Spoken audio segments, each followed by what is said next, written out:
my goodness. Hello, everybody. Hey, Bri, how are Hello. you? I'm good, Jace. Can't How are help but you? I can't help but notice we're missing someone.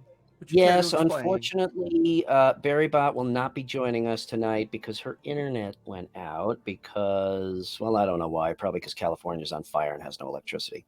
S- Um, I will ASMR this. Spectrum, you suck. um, anyway, welcome tonight to, shit. Well, I'll save my shits for later. I was going to say, do you have the notes that Sharon Yeah, sent? yeah, I've got him. I've got him up. Okay, good. We're Because good. I Yeah. don't. I'm prepared for tonight. Anyway, welcome. Thank you for joining us. Tonight, we're going to be talking about timing within the game and how to manage time and storylines and whatnot. Jason and I just came off of a heated backstage discussion about the new D&D movie. Spoiler alert: Jason has decent hopes for it. I think it looks like garbage. So we can talk about that on another show. That's fair. That's fair. You got any announcements for this week? Um, do I have any announcements for this week? Hey, Paradox, welcome back again. Not really. I'm mostly focused on doing some podcast. Oh yeah. I would definitely say that one of my announcements is if you go to our link tree and check us out there, um, you go over to Anchor and all of our affiliated podcasts. I'm currently doing a series called Blast from the Past, where I'm doing a audio read of Volume 1, 2, and 3 of the 1973 release of the original D&D game related to Men and Magic, Monsters and Treasure, and then the campaign rules. And I gotta tell you, I have forgotten so much about the origin of the game, and reading their original 1973 publication of the mechanics, it is super. I'll share 2 points. One, they never used the term dungeon master ever in any of the writings. Never use it. They refer to everything as a referee. It's all written bold, faced referee is what they use. But the referee to player ratio is 20-1. So for every ref, they say the ideal game is 20 players. What? Yeah, it's Fuck! crazy. How the fuck do you do It's that? crazy. And the Good most God. important ability stat in the game at the point of 1973 publication was charisma. That was the prime prerequisite stat that determined a lot of the foundation of the game, I which I did not thought, know that. considering it was written by a bunch of basement trolls, I'm not overtly surprised. I'm not all that surprised. I had forgotten a lot about the core, where all this started from. The entire core of the ability determination factor is literally two pages. 2 pages of a very small book. I mean, That's to go crazy. back and read a 32-page book that is the foundation of the player's handbook, it's just been a fascinating journey. So if you join us over at Anchor, I've got Blast from the Past. I put up chapter 1, 2, and 3. 4 is due to release in a couple days. You can also now start finding Lawfully Chaotic on our podcast as well. It's actually doing pretty good. Excellent. We're averaging about 6 downloads and 8 listens per day, so we're doing pretty decent. Sharing this wonderful way that we play the game. So that's it for my announcements. Fantastic. All right, so head over there, check that out, and let's jump into tonight's topic. So she Time gave us management. she gave us 2 sets of notes, right? Oh, So wait a minute. Hold on. You know what? We're just about out of time, so we're gonna have to close up here. Get it? well, I noticed that Twitch is having an issue as well. So Yeah, I just saw that. We're having trouble. we're getting weird Twitch warnings. But when I went over to Twitch, it looks like I can see us. All right. Well, we're So- also streaming. It'll also be VOD. YouTube. Well, we're also streaming to YouTube, RPG and Co. It actually might be a StreamYard issue. It may not be Twitch, because I just watched us over on Twitch, so we're over there. Oh, so hey, how do we look? Fuzzy and old. Fuzzy and old. Yeah, fuzzy. That could be my cataracts, or It looks I good to don't me. know. Oh, all right, cool, good, thanks. Thanks, Um, Paradox. okay. Oh my God, excuse me. So Hold really on. quick, Let me get Sharon's notes. yeah. So she broke it down into two phases for us. So we're going to talk about timing in the game. So how to manage the time of the game itself within the game, and then she also gave us some really good notes on setting the pace.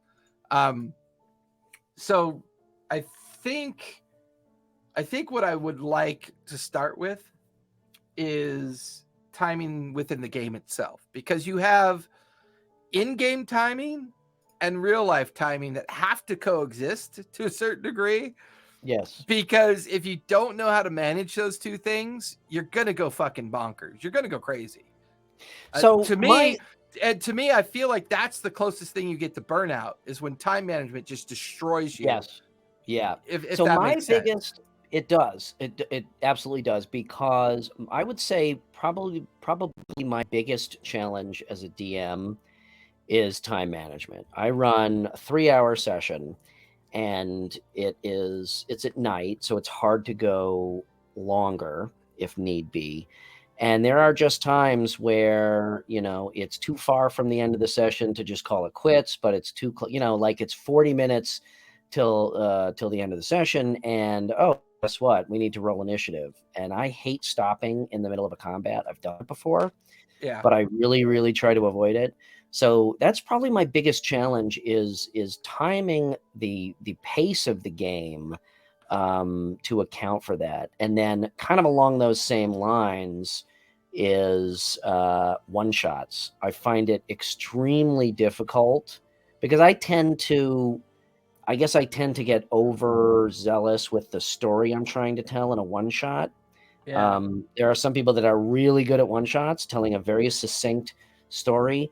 I have a lot of trouble planning a one shot to actually happen in one shot and get everything in.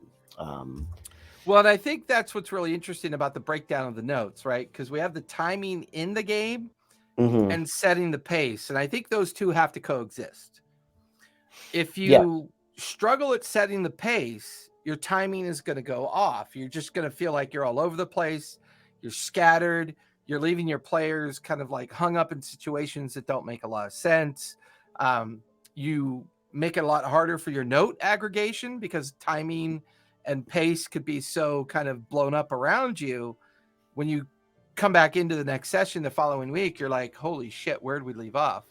yeah, And you're beginning to have that concern about, what can I do? And I think another challenge we have is, how do we not try to control timing and pace of any game without kind of force introducing railroading, right? Because yeah. then you've got to worry about, okay, if I try to manipulate this somehow, am I railroading my players to satisfy my concerns over timing and pace? Exactly. And You know, that so and I don't do it at the expense of the story or railroading. Um, but that is a very good point. I'm pulling up the notes here. It took me a minute to download them for some no reason. worries. Um, Oh, by the okay. way, happy Thursday, everybody. Cheers. Happy Thursday. Yar, I be pulling out me favorite chalice of the juice. Setting the pace. Yar, it's good for ya. Good. It puts Um, hair on your fingernails, I'm telling ya. yeah. So anyway, what I have found though is I have honed my skills at making shopping last longer, And and that's a also yeah, and yeah, also little like not I wouldn't call them side quests, but side tasks maybe. yeah, yeah. So about an hour before the end of the session, hour and a half before the end of the session, I'll try to anticipate, how close are we getting to an encounter, and if I feel that that limit is not going to work out, then I won't railroad the group, but yeah, I will try to tactfully waste time with them. Like, does anybody need to, to take care of any business before yada yada yada, and make shopping trips last long? Or, Right. you're walking on the street and oh, it's a pickpocket, and you all of a sudden you're in a battle, much shorter battle with a brigand or whatever, which may or may not be part of the story. Generally isn't, but they don't know that. Well, and I think you're describing what we would call referee skills, those adaptive skills Yep, yep. that once you make time management a part of the narrative, it actually can hurt and help you, right? So it can hurt you in the sense if you overdo it, you're doing too much time management. But at the same point, Yeah. using the narrative to solve a problem like, okay, I know it's 15 minutes till the end of the session. I don't necessarily want them running into the room with the ogre because I know it's going to create some timing issues. So what can I put in front of that? I like that. That's good. Have a really long monologue. Yeah. That's You could, a good idea. you could do some great monologue and perception interpretations, Mhm. or, whatever is going on within the encounter of whatever game you're running. Right. So it's like, Yeah. to a certain degree, you know, once you recognize the problems coming at you, that's when you use the narrative and the adaptation, like the adaptive skill set that you're organizing in your mind to solve that gap. But at the same time, don't sacrifice your quality, right? No. Well, I Don't actually make it think forced or railroaded. Like, use what the yeah, players are doing as a way to solve the problem as you're beginning to see it from a timing absolutely. perspective. And Sharon made some good points in her notes here, is making it part of the narrative. And I think it actually helps the immersiveness. She's got, describe the sun's position in the world or what the weather is, constitution checks for being hungry around noontime. Yep. Describe to your Oh, players. come on, read it verbatim. Roll a Describe to your constitution players check that the for a sun, hungry a tummy. hungry tummy, yeah, at around noontime. Thank you, Sharon. I Describe love to her your writing. players that the sun is about to set, signaling the close of another day. Yeah, It's verbal cues. So those are all really valid points, and that only absolutely. serves to increase the amount of immersion that they have in the game. Well, and I was hoping that Sharon would be here because I wanted to get her perspective of player-based time Yeah, management, right? Like, yeah. I very rarely ever get to play, so I don't really have a concept of it.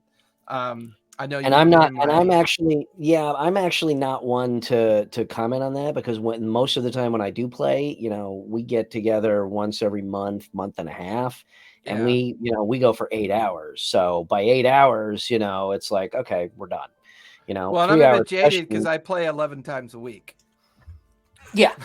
So yeah. So I was actually really hoping Sharon would be able to come tonight also, I because know, I don't think because you and I, from a player standpoint, have a dick to say about this topic. I mean, from a player's perspective. So, I mean, From we'll a do our player's best. perspective, Yeah. yeah. From a DM's perspective, definitely. But Well, and I liked her point on physical markers was really cool mhm. too, where she talked about the PCs being underground using exhaustion.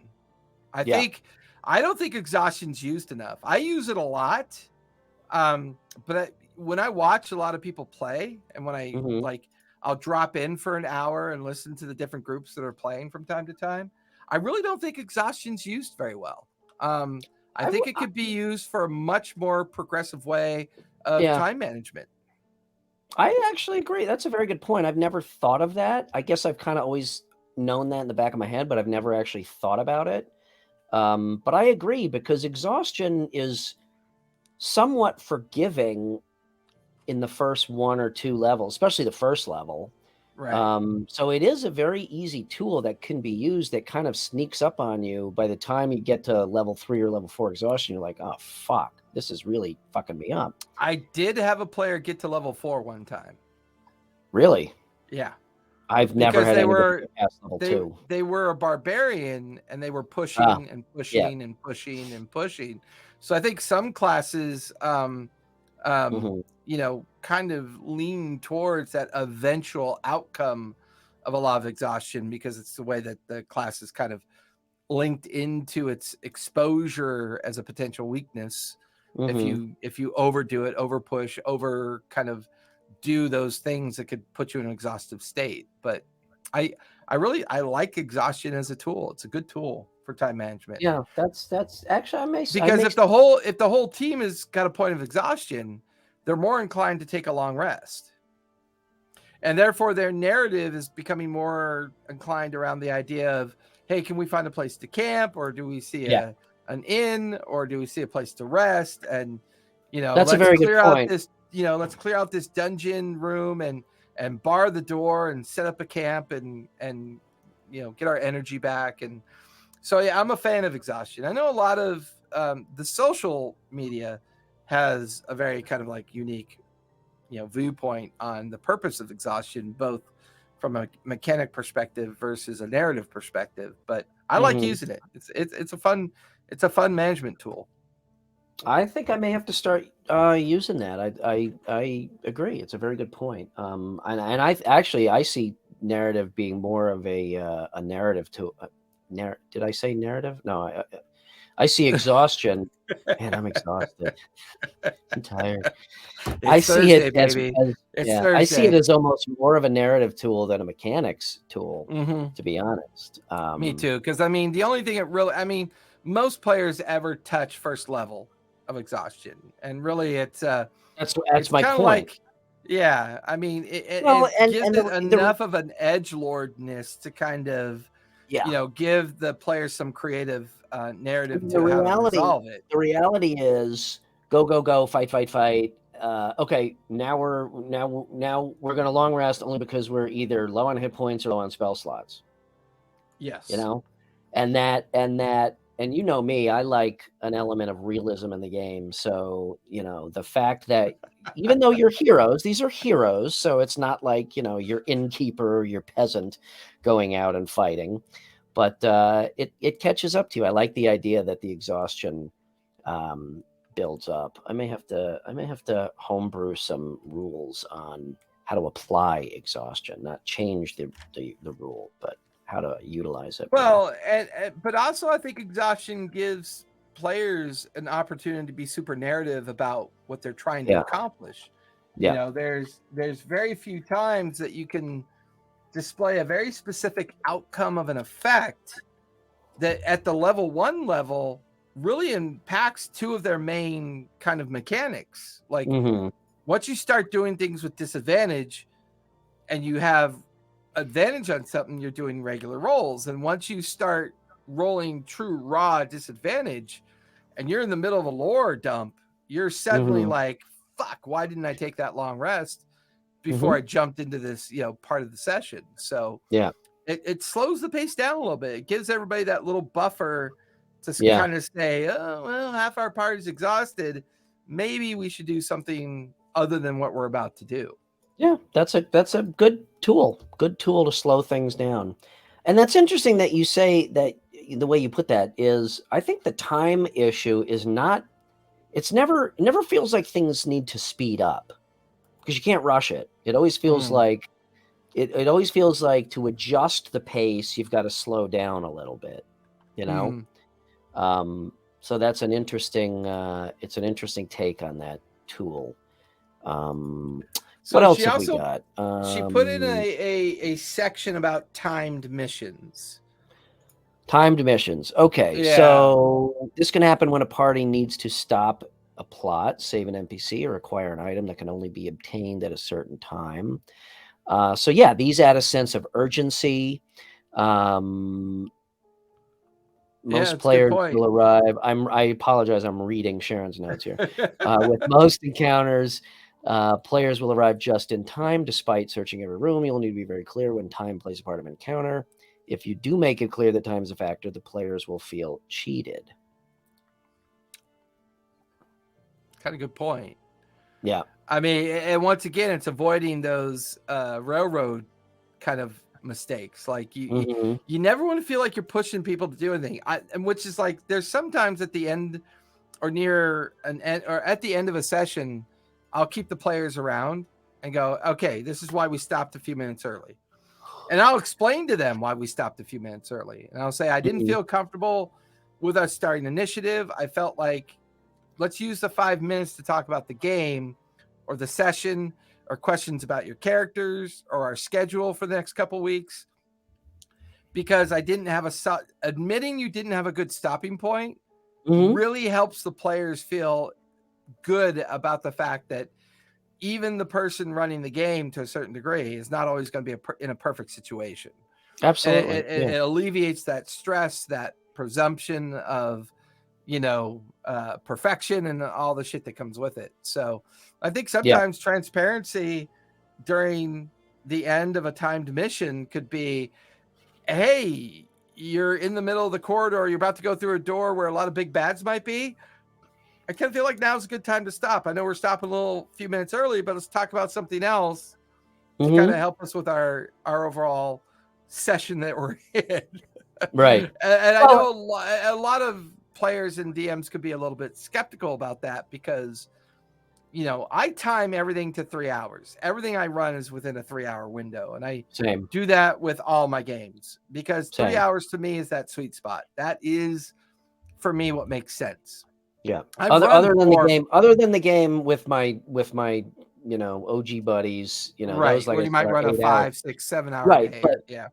But weekly games, you're right. Everything is 3 hours. And I don't disagree. I'm transparent with my players. I would rather end on a cliffhanger than halfway through a combat or whatnot. And interestingly enough, what I find is that, to your point, if you finish playing 20, 15, 10 minutes early and spend 20, 15 or 10 minutes just talking about the game or next week's game or just shooting the shit about D&D, players usually don't care. They just want to be talking about stuff and interacting. So I've never had a player say, "Oh, I feel cheated out of 10 minutes of this game." No, we'll just shoot the shit for 10 minutes and talk about, anything. What's going well, what's going not, what would you like to see change, talk about next week's game, and so on. Very true.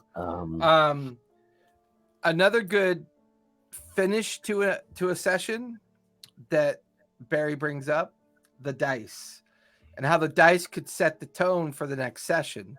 Which is often the cliffhanger aspect that we just spoke to, right? It's like when we come back and meet each other next week, we're going to roll for initiative. Yes. Lead into the conclusion of the session with the idea that there's this sense of urgency to meet next week. So people are less likely to kind of blow off the next session. Yeah. It just kind of helped the conversation be a little bit more kind of forward about that. You know what I feel is the most effective tool for ending any session is just kill the entire party. That's very old school of you, Brian. And we're out of time. A mountain falls on you and you're all dead. No, I like the cliff collapses. Yeah. No, I always love the random chaos that dice can introduce. That's always a fun way to incorporate that in. So this, I got to share this with you. So this is not necessarily a timing thing, but this happened in my game Tuesday night, and it was just so perfect. I just got to share it. So my group was it was a room. They had come down a corridor and it emptied out almost somewhat like an oubliette. It was a room that was basically a giant pit, an 80-foot pit. Okay. And stairs came to this room, and then there was a stone bridge, and then the stairs continued in the passageway beyond the room. And the bridge, it was the room was moist, and there was dripping water, and the bridge was coated in like moss and algae. It was hanging in curtains off the side, and there were some lizard men and Yuan-ti on the other side. So anyway, they were involved in this battle, and there was one of the Yuan-ti had gone across the bridge, and I was doing every 15 feet of the 40 or 50-foot bridge, they would have to roll a dex check to see if they slipped. And if they slipped, a dex save, and if they slipped, they had one chance with an acrobatics roll to grab onto all the moss and keep from falling in the pit. And so far, Two of them had slipped but grabbed on and managed to climb back up. So nobody had fallen in the pit, and it was deep enough that they couldn't see it to the bottom, even with their dark vision.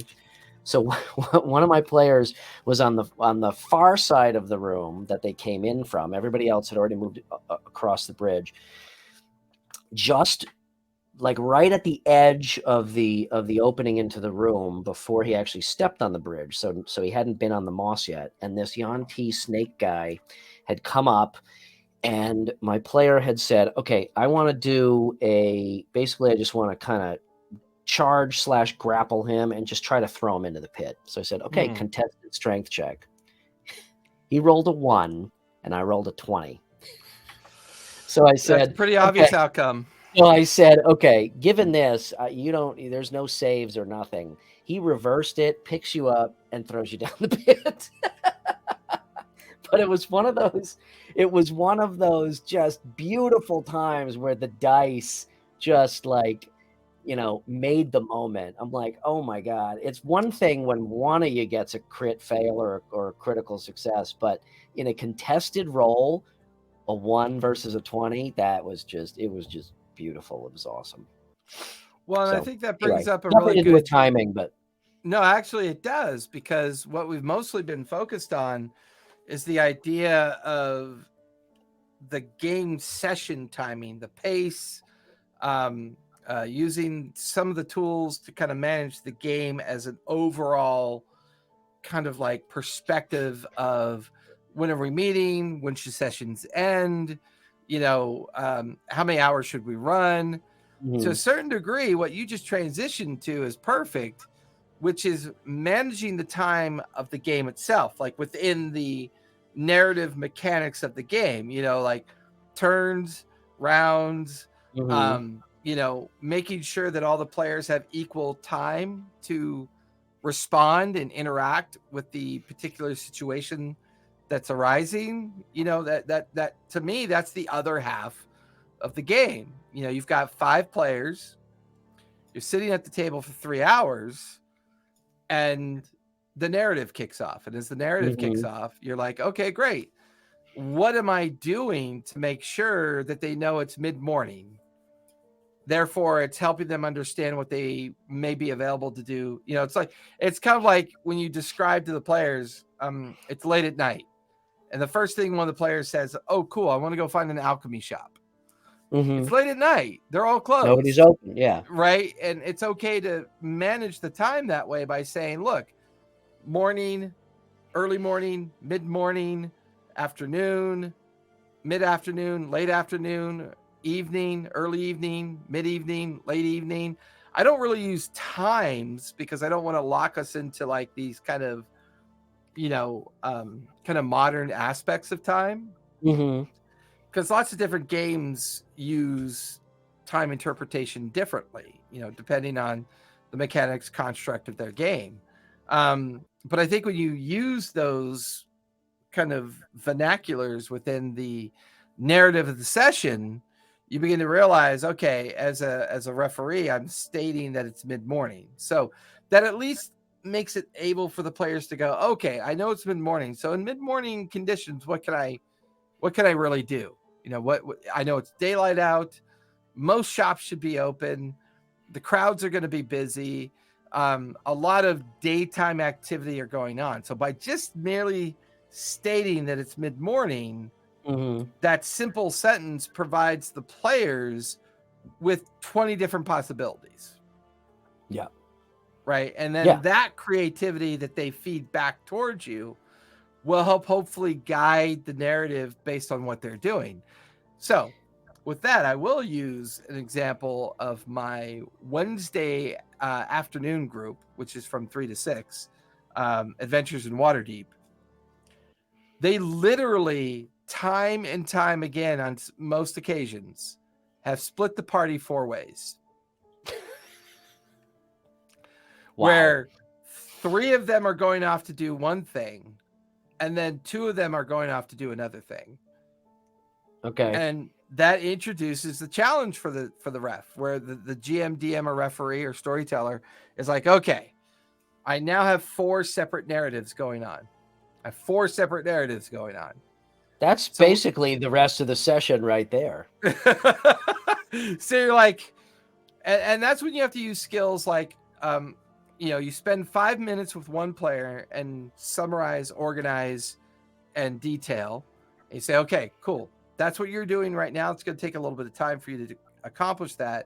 Then you switch over to the other player and say, okay, what we talked about before, you're doing this and this and this. Go ahead and do this, this, and this. And after spending 5 minutes with that player, you're like, okay, cool. That's going to take about an hour for you to ritually cast. So we'll come back to you in a minute. And then you move on and you go down the line, right? You just go down the line and kind of organize the time based on what the players are doing, so that you don't get lost in the fact where each time you're asking the player, what were you doing again? What were you doing again? Because if you spend 30 minutes with a player and then 5 minutes with another player, you're kind of creating this supposition of you're It's not being a good punished for situation. leaving and doing something else while they're being Yeah. rewarded because they stayed on task, if that makes Yeah. sense. So you That never want makes that perfect punishment sense. reward thing to kind of come into existence. And that's an interesting way to look at it. It's not only that; it's just giving everybody, their fair share of game time. If one person's sitting around for half an hour, or four people are sitting around for half an hour while we're dealing with another player, that sucks. That's generally not fun for players.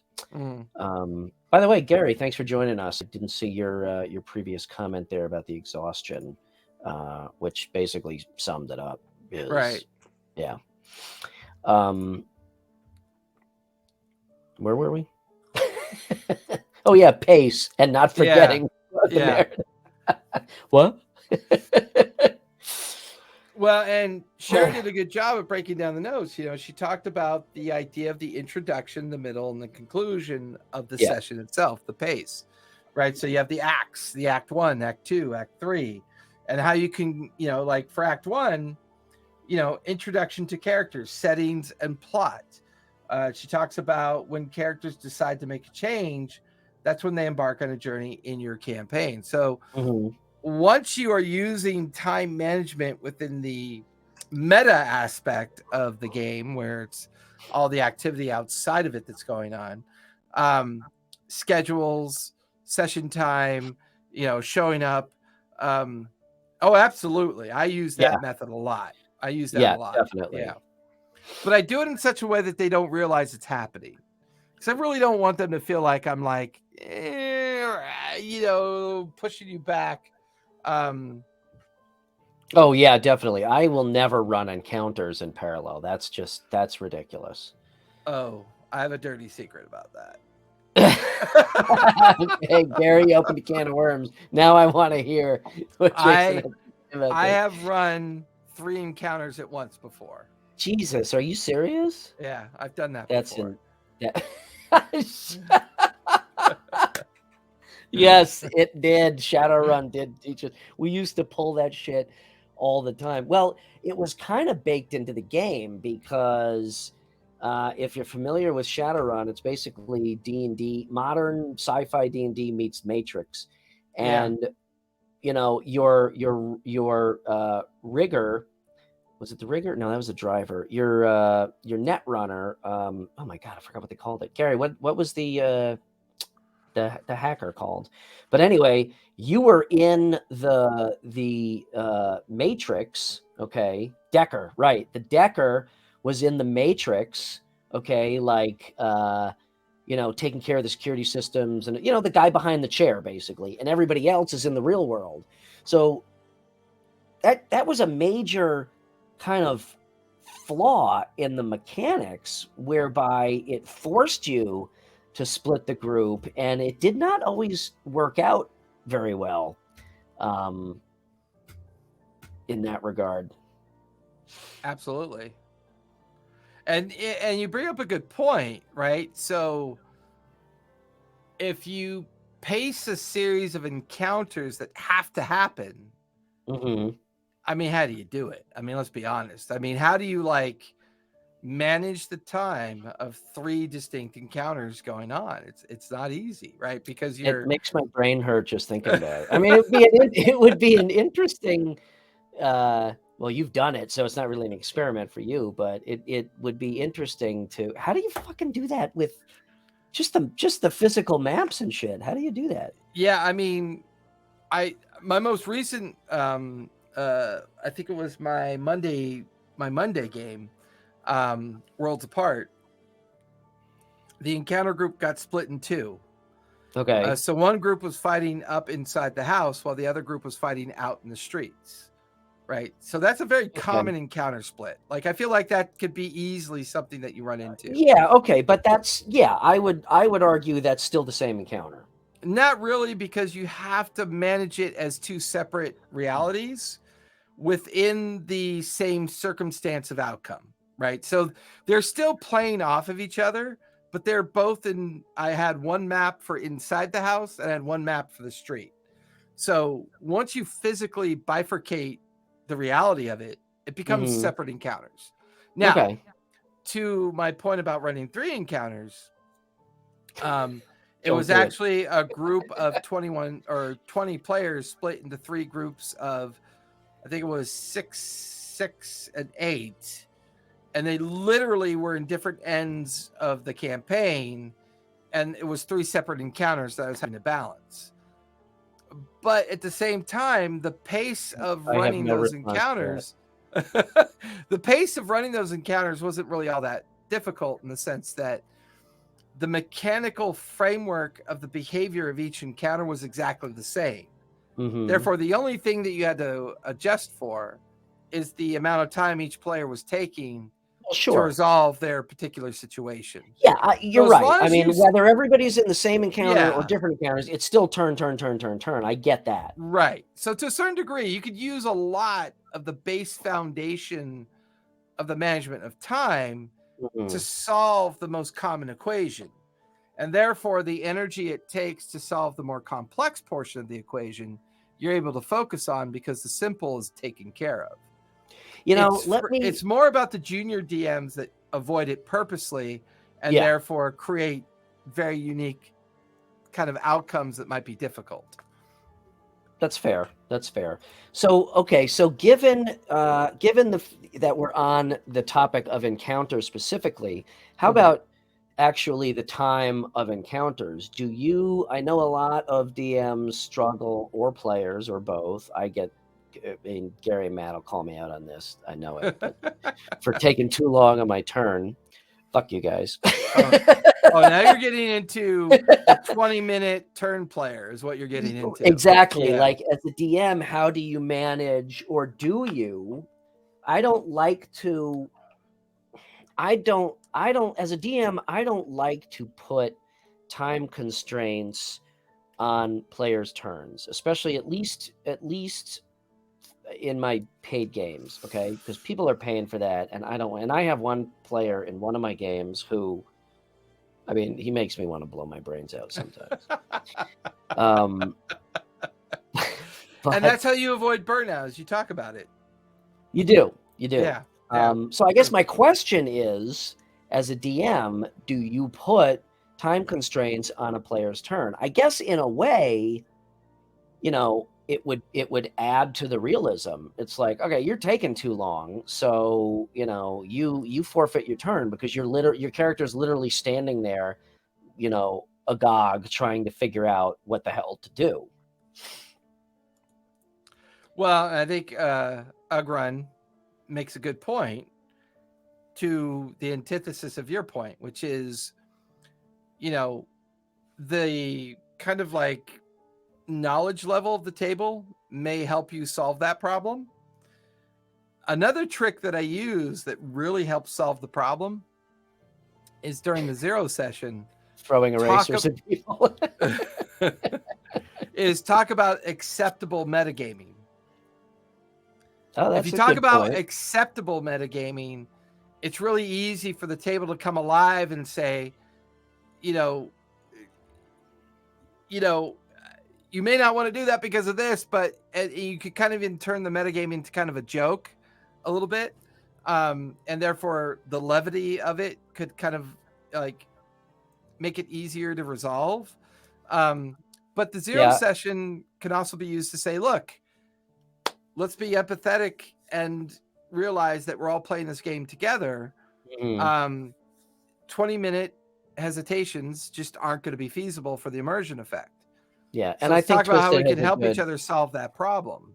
yeah, and I think like most things, I think Twisted has a good point. Is you read the table. If everybody is Yeah. kind of, if I'm researching my next spell and somebody's looking stuff up, and everybody's content, that's one thing. If people are nodding off because one person has taken forever to take their turn, then yeah, an adjustment has to be made. And I'm not Well, and you're necessarily talking. even talking about new players that are learning. I have a lot of patience for that. What I don't have patience for sometimes is somebody who's been playing the game for 6 years and they're just They're doing that chess maneuver that drives us all crazy. They never take yeah, their hand off. They never take their hand off the piece for like 20 minutes. yeah, yeah, Right. And therefore, because their hand rests on the piece, I get to talk until I'm ready. yeah. Go ahead, Matt. Make your comment in the chat. I know you're dying to, so type your fucking comment. I have so my current character is a Hexblade Warlock, and there are at high level there are so many fucking combinations with invocations, and packed weapons, and so it takes me a while to decide on my turn. So I am actually guilty of that from time to time. Yeah, I would say but there are little tools and tips that you can use in any game, right? Mhm. You can use a vocabulary that's focused on, all right, Brian, you're up, but hey, Chris, you're on deck. And I've started That's using a, that, and I I now took back in I the stole that from day, Mercer. yeah, back in the day, I didn't. See? Fuck you. Back in the day, I didn't quite call it on deck. I just said, hey, you're up next, Yeah, right? but So I when mean, I was he makes a good point. I have been guilty of that before. It's taken me a good 5 to 7 minutes to make turns before. my average, the handful of times I've got to play, my average turn time was 3 minutes. I would just know what I was doing. Now, to a certain degree, as a player, it's the complexity of your character that can like affect that outcome. So I stick mostly to martial classes because that's what I Yeah, enjoyed playing. yeah. And when you stick to certain classes, subclasses of certain gaming types, Yeah, it becomes a little bit more simplistic and easier to play. yeah. When you mix martial and magic, like certain warlocks, paladins, clerics, druids. Sometimes it can take a while to figure out. Well, and to that point, the one thing that can really throw kind of a wrench into the program is that if you're in an order of play Mhm. and the three people in front of you are doing something, and by the time it gets to you, what you were Your plan planning is, each yeah, time suddenly has absolutely. to change because of the outcome of what they're doing, which then begs the most important time management process, which is the players have to pay attention. They have Yeah, to. If you're not yeah. paying attention and your turn comes up and you were thinking I could ignore what they were doing and then I'm going to do my turn, it's going to be a lot harder. Oh, here we So, go. Speaking of druid, I need a prose ruling on a spell effect. All right, all right, Paradox, let's hear it. lay it on. I Yeah, have an let's answer hear before I even hear the question. It's wrong, and the druid breaks the game, and I hate him. it. Druids or fucking or suck. or the I've got a player running the Spore Druid right now in one of We my were games. talking about this earlier today. I know this has nothing to do with timing, but I don't know what the fuck they were thinking when they created Druid. It has just become a monster of game-breaking fucking mechanics. It's ridiculous. Is it? And it's such, yeah, yeah. You ever played one or had one who really knows how to play one? Yeah. Play? Mm-hmm. Oh, okay. That's all. I'm just gonna leave it at that. I fucking hate them. Can my Druid use gaseous cloud to make a home in a person's lungs? I would say as a DM. Now, okay, here's a perfect fucking example. I would say as a DM, There's Barry. There's Barry. as a That's why I didn't DM, say I would say, oh yeah, and Sharon, Druids for the win. Sharon, I'm not gonna say it. Okay, on this ruling, I would say, yeah, you could because you're gas. Like somebody breathes you in, and then boom, you change back and you explode them from the inside, instantly killing them. Game breaker. I would say that would be incorrect. I would rule it very differently. If the perception or passive perception or the opportunity of the person that you're trying to do that to is aware of what you're doing, they can hold their breath. Therefore, there's a narrative interaction that has to happen between that attempt and what's about to happen. So that creates the idea of challenge. So if the attempt is being made in secret, there's a stealth check to the invocation of the spell. You don't want to be seen by the player that's doing it. You have to understand that the player or the opponent or the target, it has to be, receptive to the possibility that it's going to happen, right? So let's say a druid is in a mouse form and they sneak under the table, and on the table is a hookah. And currently this person they want to do this to, this target, is smoking on the hookah. The odds of the druid pulling this off is going to be based on their narrative skill in the description of what they're doing. They can't just look at me and say, I want to be a gas cloud so that they inhale me. I'll go, great. That sounds like a great idea. Now explain to me how you're going to pull it off. Not if they're wearing earmuffs. Earmuffs. I'm going to add that to every character's inventory from now on. Ball bearings and earmuffs. Okay, but assume things that you can introduce to make it harder and more challenging. But I'd be more than happy to. If they make it in there, then it's instant death. I don't like. However, I would also have the druid make a Constitution save. Yeah. Or no, I'd actually have the druid make an intelligence save after they do it. Because the amount of psychic damage they take after doing that should be relevant to the concern of what they're accomplishing, trying to do. Okay. You know what I mean? So you can interdispose little kind of layers of challenge that make it a little bit more difficult, a little bit more kind of like it. The reality is when you turn back into your human form within the lungs of a target, you're ripping through another physical body. Yeah. And if you're doing that to an ogre, I'm going to fuck with you. I'm going to fuck with you. I'm going to say you shred their lungs, but now you're trapped in their corpse. Okay. See, I like that. Right? You can take the balance of the size differentiation. Sure. Absolutely. Absolutely. You know? I'm not saying there aren't creative ways to do it. I love everything that you said. However, I did just look in Brian's Cyclopedia of D&D lore, and everything you said is factually wrong. So... And this whole conversation reminds me of the opening episode of season of The Boys. When the termite. Oh God, please stop. Stop. Just fucking don't go there.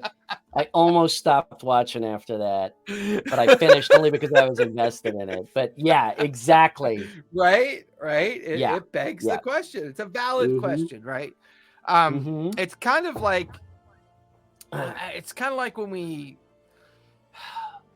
time management struggle in the game is the complexity of the way the players at the table try to manage their narratives within the game, right? So if one player says they want to turn into a spider and crawl underneath the door, the other player says I want to go stand by the other door and keep a watch out. The other player says, I want to go investigate those boxes. The other player says, I'm going to go down the hall and take a look at that other door. And then the other player says, I'm going to stand by this door that the other player has turned into a spider to crawl underneath the door. Now, that's a time management nightmare. It really is. Yeah. You have 5 unique things going on, but the outcome of those unique things going on are still dictated by the dice. To a point. No, completely dictated by the dice. Because what were all your 5 again.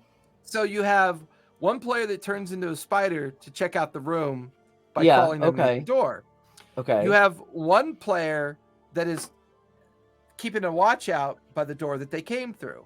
Okay. You have another player investigating the next door they might want to go through. Okay. You have another player investigating the hallway, and then you have another player patiently waiting outside the double doors while this other player that turned into the spider is going underneath. So each one of those situations require a roll. Each one requires a roll. Now, see, And that I think dictates DM stuff, because to me that's a narrative problem. I would treat that narratively, and I would just run through it. And I would run through it. I mean, I would still allow rolls, but I would not let the rolls dictate the timing. Well, no, what I'm saying is the rolls could help with the timing.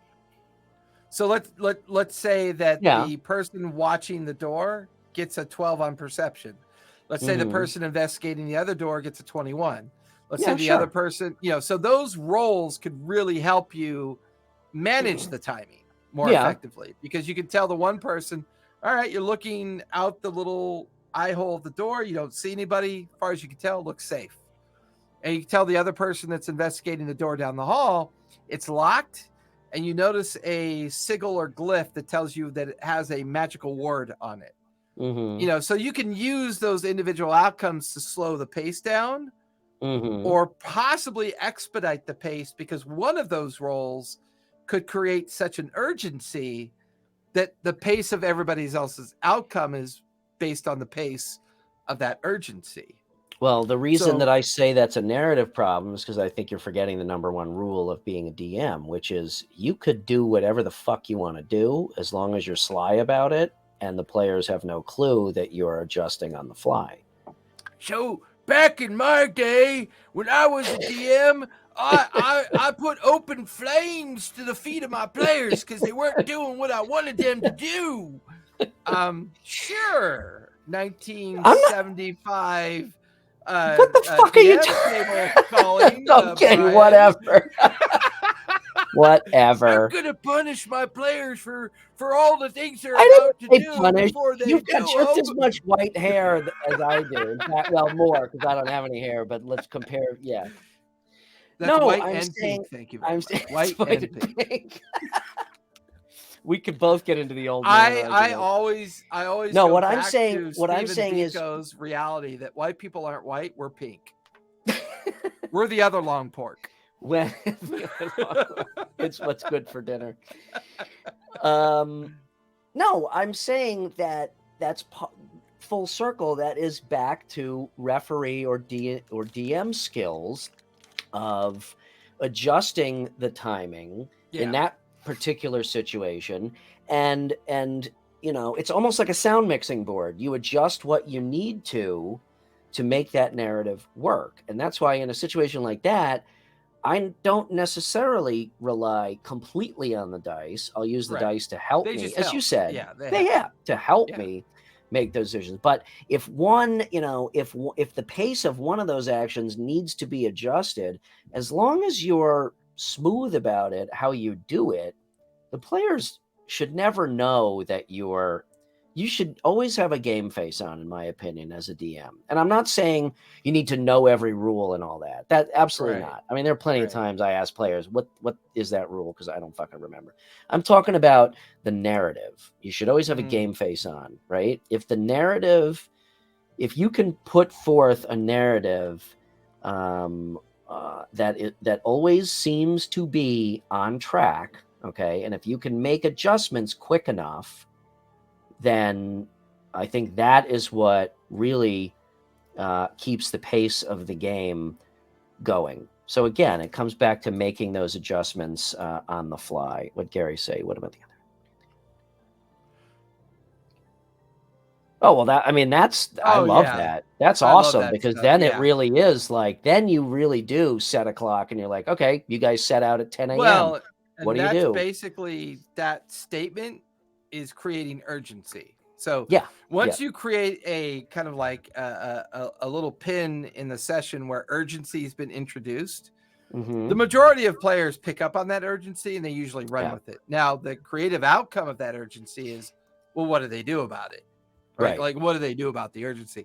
I love urgency in the game. I think that's an amazing way to to like kind of promote the narrative, to promote the getting people back on the arc, and to promote everything related to it. I would say if somebody's still a 20-minute turn taker, then that affects the timing. If they take Yeah, that long absolutely. on a turn, if it's in combat, then I would say you forfeit your turn because you're standing there frozen in indecision. If it's outside of combat, then you chew up 20 minutes of your 8-hour mission. I mean, that's pretty simple in my terms.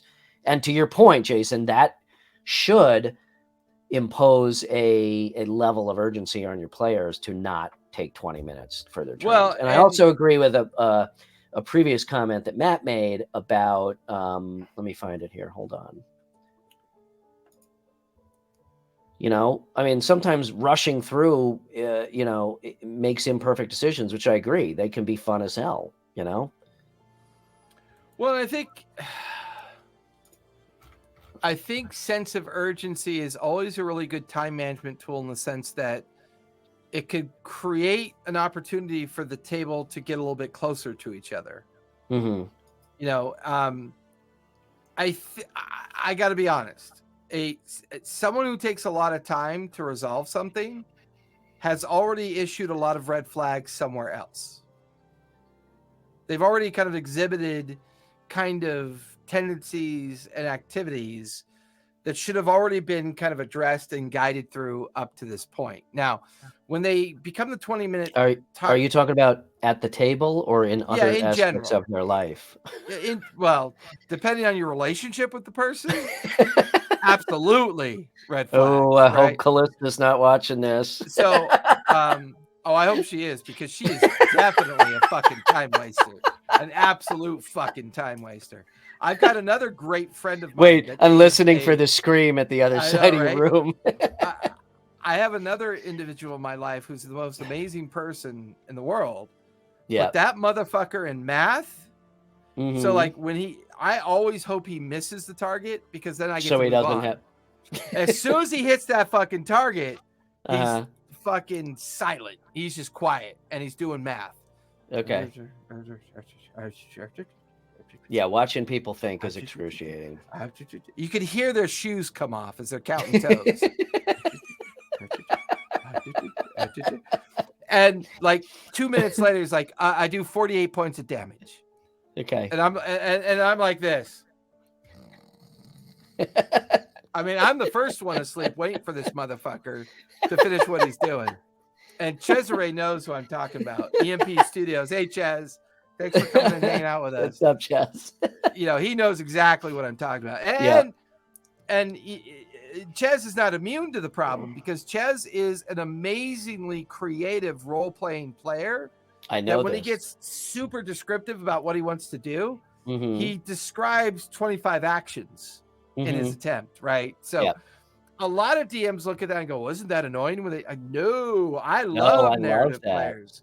I love narrative players. See, and to me, that's not. I don't look at that as taking a long turn for because they are indecisive or whatnot. I think the narrative, is wonderful. I love that.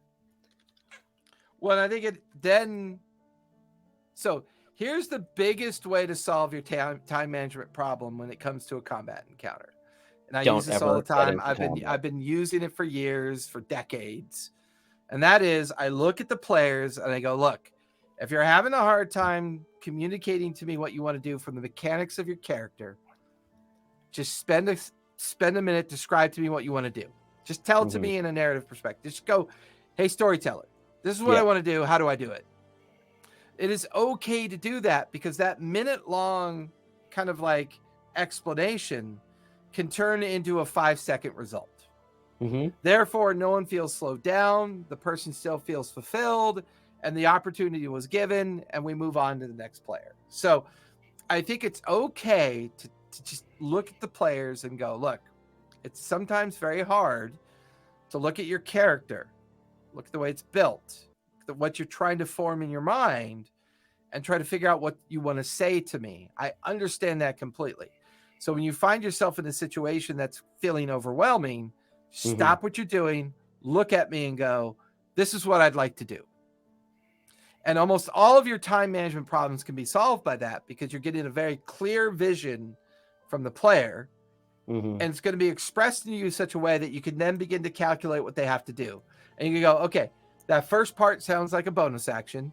You're yelling at the other player. That sounds like a free action. You're swapping out weapons. And the way you're describing to me what you want to do feels like that's going to take an action for you to be able to do that. Yeah, that's a really nice tactic. I like that a lot. That's very. And I use it all the time because it really helps. The most important part of this conversation, time management. Mm-hmm. Continuity, baby. Continuity. Keep it moving. Keep it flowing. Again, just keep it moving so that you're not bogged down in the crazy rules of the world. All right, you're freaking me out. Move. No, I think that's a really great. Well, and the side effect of that is it just increases the immersive narrative for everybody at the table. Oh my God. Okay, Paradox, there's so many things wrong with you. Wait, hold on. So like, hey, I would like to drown this guy in the gas of Moldy Druid, then wear him as a skin suit. Now, in my world, I'd let you do that. However, as you walk down the street wearing a very popular druid skin as a suit, and his guild comes after your ass, you have fun with that. Yeah. or you owe 6 ogres 1,000 gold each from a poker game, and they just happen to be on the other side of the road. I love that. I love that. That's awesome. Well, we're at the end of our hour, Bri. Yes, we should manage our time. Roll a D20. I demand we should manage our time. Rollies. Okay, I'm using the same fucking die because I forgot to do another one. What'd you get? A 5. I got a 5. I would not remember what dice I'm using here. Yeah, Let's see if the Will Wheaton effect. Oh, 16. Yeah, you're closing us out, baby. Close us out. Okay, well, thank you all for joining us. Thank everybody in chat for joining us. Paradox, Ugrun, Twisted UO, EMP Studios, all of you guys. We appreciate you joining us. I guess we'll figure out what our topic is for next week offline. Yeah, because I want to get Sharon involved because I got a lot of different ideas rolling in my head, and I want to bounce them off her. All right, we'll hook up maybe tomorrow. Otherwise, again, thank you all. Jason, where can we find you? You can find me over in the Twitter spaces and the Instagram spaces and all those spaces that us old people are scared of. I'm scared of the social media. Every time I go out there, they point fingers at me and make fun of my white hair and my diapers that I be wearing. I'm not very comfortable out in this. Go check me out over on my LinkedIn that has all my social shit. You can find our Discord, our Twitter, and everything that we got going on. Cool. You can find me in the white pages, the phone book. And also I wanted to say that. You said it. That's so cool. You're so much cooler than me. That was awesome. I know. Because everybody's like, white pages. Yeah, there's a special phone book for white people? I didn't know about that. Oh my God. That was super cringy, and I'm proud of it. But you can find me at Linktree. I still don't know how to say that. Linktree.ee /RPG and Co. Best place to find me is Instagram, RPG and Co. On Instagram. Otherwise, thanks again, and be nice, play games, and peace. We'll see you next time. Bye, everybody.